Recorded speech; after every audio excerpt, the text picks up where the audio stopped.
ሰላም ውድ የቻናሌ ቤተሰቦች፣ ኢትዮ አካዳሚ የኦንላይን ትምህርት ቤት ነው። አማርኛ፣ እንግሊዘኛ፣ ሂሳብና ሌሎች የትምህርት አይነቶችን በኦንላይን እያስተማር እንገኛለን። መማር ለምትፈልጉ በኢሞ፣ በዋትሳፕ፣ በቴሌግራም ከዚህ በታች አስቀመጥነው ስልክ እየደወላችሁ መማር ትችላላችሁ። ሰላም ውድ የቻናሌ ቤተሰቦች፣ በዛሬ ዝግጅታችን የአማርኛ ፊደላትን ወደ መጨረሻ ያሉትን እንዲሁም ውስብስብ ፊደላት የሚባሉትን ይዤላችሁ መጥቻለሁ። ለቪዲዮ አዲስ የሆናችሁ ላይክ፣ ሰብስክራይብ፣ ሼር በማድረግ ቤተሰብ ያልሆናችሁ ቤተሰብ ሁኑ። እንዲሁም ኦንላይን መማር ለምትፈልጉ የትኛውም ሀገር ሆናችሁ ጊዜና ቦታ ሳይገድባችሁ መማርና መከታተል ትችላላችሁ። እዚህ በታች አስቀመጥነው ስልክ በኢሞ በዋትስአፕ እየደወላችሁ መማርና መከታተል ትችላላችሁ። ቀጥታ ወደ ቪዲዮአችን ስንሄድ ይቺ ጸ፣ ይቺ ፈ፣ ጸ፣ ፐ፣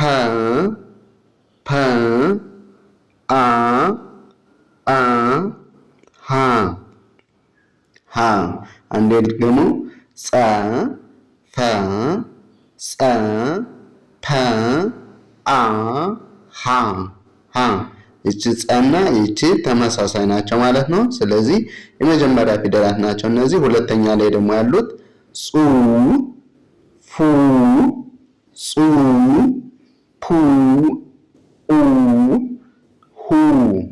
ሁ። አንዴ ድገመው። እንግዲህ ሁለተኛ ፊደላትን ኡ ሚል ድምጽ እያሰማችሁ ከጎናቸው ቅጥል እየጨመራችሁ መጻፍና ማንበብ ትችላላችሁ። ጹ፣ ፉ፣ ጹ፣ ፑ፣ ኡ፣ ሁ። እሺ፣ ሶስተኛ ላይ ደግሞ እግራቸውን ወደ ቀኝ ሸፈፍ በማድረግ እንደዚህ ቅጥል በመጨመር ሶስተኛ ፊደል ኢ ሚል ድምጽ እያሰማችሁ ታነባላችሁ ማለት ነው። ስለዚህ ጺ፣ ፊ፣ ጺ፣ ፒ፣ ኢ፣ ሂ። አንዴ ድገመው። ጺ፣ ፊ፣ ጺ፣ ፒ፣ ኢ፣ ሂ። እሺ፣ እነዚህ ደግሞ አራተኛ ፊደላት ባለ ሁለት እግር ከሆኑ የመጀመሪያ እግራቸው ያጠራል። እዚህ ላይ እንደምታያት ይቺ ባለ ሁለት እግር ስለሆነች በዚህ በግራ በኩል ያለ እግሯ አጣራ ነው። ሌሎች ደግሞ ፈ፣ አ ባለ ቅርጽ አልባ በመባል ይታወቃሉ። ጸ እንዲሁም ፐ እና ሀ ደግሞ ባለ አንድ እግር በመሆናቸው ወደ ግራ የተጣመሙ ናቸው እንደምታያቸው። ስለዚህ አራተኛ ላይ ያሉ ፊደላት ባለ አንድ እግር ከሆኑ ወደ ግራ ይጣመማሉ ማለት ነው። ቅርጽ አልባ ከሆኑ ደግሞ ዝም ብሎ ወደታች የወረደ ነገር ነው። ስለዚህ አ ሚል ድምጽ እያሰማችሁ ታነባላችሁ። ጻ፣ ፋ፣ ጻ፣ ፓ፣ አ፣ ሀ። አንዴ ድገመው። ጻ፣ ፋ፣ ጻ፣ ፓ፣ አ፣ ሀ። እሺ፣ አምስተኛ ላይ ያለው ፊደላት ደግሞ በቀኝ በኩል ታች ላይ ቀለበት በመጨመር አምስተኛ ፊደል አድርጋችሁ ኤ ሚል ድምጽ እያሰማችሁ ማንበብ። ያ ማለት ከአንደበታችሁ የሚወጣው ድምጽ ኤ ሚል ይሆናል። ጼ ስትሉ ፌ፣ ጼ፣ ፔ፣ ኤ፣ ሄ ብላችሁ ስታነቡ ኤ የሚል ድምጽ አለው። ስለዚህ አንዴ እንድገመው ማለት ነው። ጼ፣ ፌ፣ ጼ፣ ፔ፣ ኤ፣ ሄ።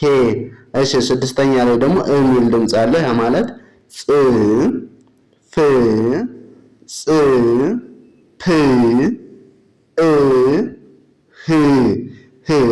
ስለዚህ የሚል ድምጽ አለው ማለት ነው። ቅርጻቸው ደግሞ የተለያዩ በሆናቸው እየጻፋችሁ መለማመድ ትችላላችሁ። ስለዚህ ጽ፣ አንዴ ድገምላችሁ።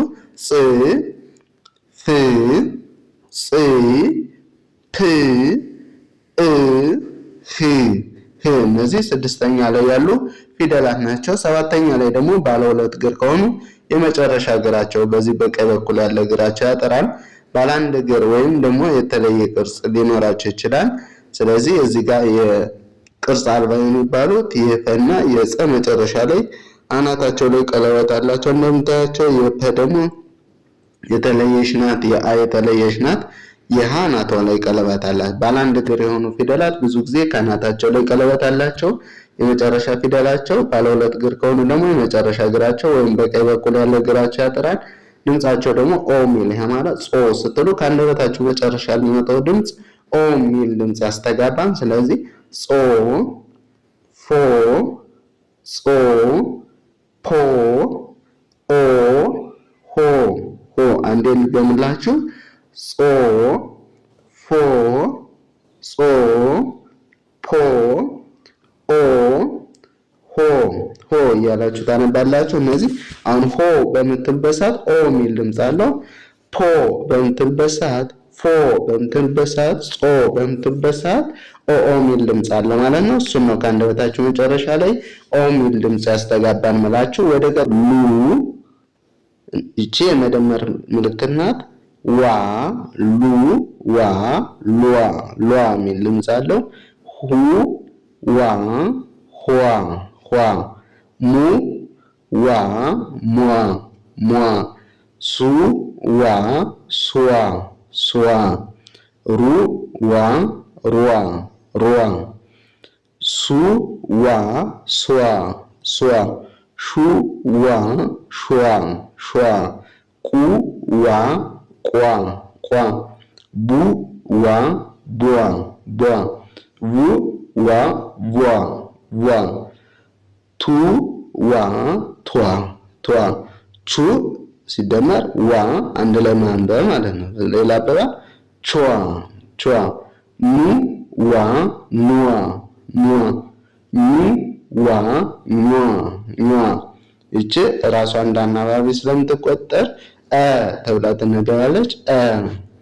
እሺ እዚህ ጋር ደግሞ ኩ እና ዋ ኳ ኳ ሁ እና ዋ ኋ ኋ ዙ ዋ ዙዋ ዙዋ ዡ ዋ ዥዋ ዥዋ ዱ ዋ ዷ ዷ ጁ ዋ ጇ ጇ ጉ ዋ ጓ ጓ ጡ ዋ ጧ ጧ ጩ ዋ ጯ ጯ ጡ ዋ ጧ ጧ ጹ ዋ ጽዋ ጽዋ ፉ ዋ ፏ ፏ ፑ ዋ ፖ ፖ ሁ ዋ ኋ ኋ። አንድ የልገምላችሁ ተረውን እሺ። ሉዋ ሏ ሁዋ ኋ ሙዋ ሟ ሱ ዋ ሷ ሩ ዋ ሯ ሱ ዋ ሷ ሹ ዋ ሿ ቁ ዋ ቋ ቡ ዋ ቧ ው ዋ ቧ ቱ ዋ ቷ ቹ ዋ ቿ ኑ ዋ ኗ ኙ ዋ ኟ። እቺ እንደ አናባቢ ስለምትቆጠር እዚህ ጋር ኩ ዋ ኳ ሁ ዋ ኋ ዙ ዋ ዟ ዡ ዋ ዧ ዱ ዋ ዱዋ ጁ ዋ ጁዋ ጉ ዋ ጓ ጡ ዋ ጧ ጩ ዋ ጯ ጯ ጡ ዋ ጧ ጧ። እሺ ጹ ዋ ጿ ጿ ፉ ዋ ፏ ፏ ፑ ዋ ፖ ፖ ሁ ዋ ኋ ኋ ያላችሁ ታነባላችሁ። ለዛሬ ይዤላችሁ የመጣው ቪዲዮ ይህን ይመስላል። በሌላ ቪዲዮ እስከምንገናኝ መልካም ጊዜ